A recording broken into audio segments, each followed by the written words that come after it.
मैं अभी भी भूतो न भविष्यति पढ़ रहा हूँ। स्वामी विवेकानंद की भारत को देखने की कहानियाँ हैं, इसमें बातें हैं।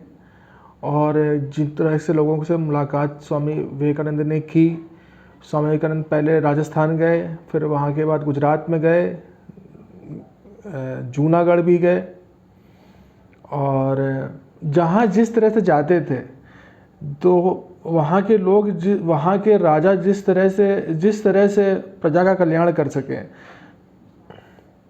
अगर राजा गृहस्थ जीवन और राजा को प्रजा की सेवा करनी चाहिए तो वो स्वामी विवेकानंद उसको वो बताते थे। अगर राजा प्रजा की सेवा छोड़कर भगवान की भक्ति में लीन होना चाहते थे तो स्वामी विवेकानंद कहते थे कि आपको अपना कर्तव्य करना चाहिए, कर्म करना चाहिए। और इसमें इस किताब में श्रीमद् भगवत गीता से काफ़ी श्लोक दिए गए हैं। उसमें उपनिषद है, इसमें आर्यों के निवेदन है, भारतीय इतिहास है, भारतीय शिक्षा प्रणाली में वेदों की महत्ता होनी चाहिए, वेद पढ़ाए जाने चाहिए, गुरुकुल शिक्षा प्रणाली होनी चाहिए, और साथ में ही पाश्चात्य जगत का विज्ञान शामिल होना चाहिए। अंग्रेज़ों ने हमारे इतिहास को लेकर किस तरह से हम लोगों के साथ में ज्यादतियाँ की और हम लोगों को नीचा दिखाकर हिंदू धर्म को में सामाजिक कुरीतियों को बताकर, हिंदू धर्म को पिछड़ा धर्म बताकर अंग्रेज़ों ने जो हमारे साथ किया और अपने आप को आधुनिक बताया, ये सब चीज़ें स्वामी जी ने पॉइंट आउट की हैं। अभी मैं जो एक बात बताने के लिए उपस्थित हुआ हूँ वो ये है कि स्वामी जी बहुत सी जगह पर घूम रहे थे तो उन्होंने एक श्लोक कहा था।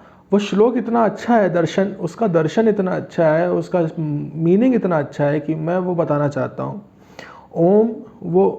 ओम पूर्णमदा पूर्णमिदं पूर्णात् पूर्णमुदच्यते पूर्णस्य पूर्णमादाय पूर्णमेवावशिष्यते।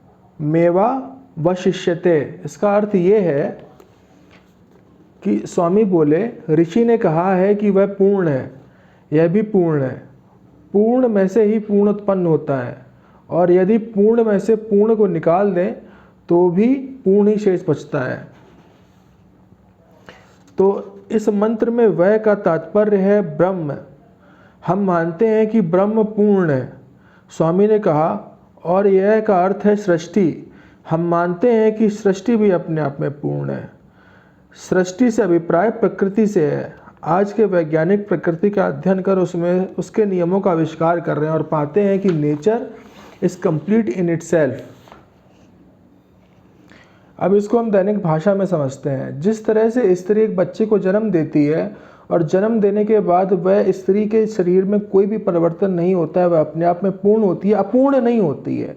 और वो जिस बच्ची को जन्म देती है वो बच्ची भी आगे चलकर एक अपनी पीढ़ी आगे बढ़ाने के लिए सक्षम होती है, तो वो भी अपने आप में पूर्ण होती है। और इसी अर्थ को हम नेचर के लिए भी समझते हैं कि गूलर के पूर्ण बरगद का जन्म, गूलर से पूर्ण बरगद का जन्म होता है, और बरगद से अनेक गूलरों का, और वे सारे गूलर अपने आप में पूर्ण होते हैं तथा कितने ही पूर्ण वटवृक्ष उग सकते हैं। तो इस तरह से है। अब किसी ने इसी में कुतर्क किया कि गणित पूछी कि 10 में से अगर 10 जोड़ दें तो वो 20 हो जाएगा, तो और 10 में से 10 घटा दें तो वो 0 हो जाएगा।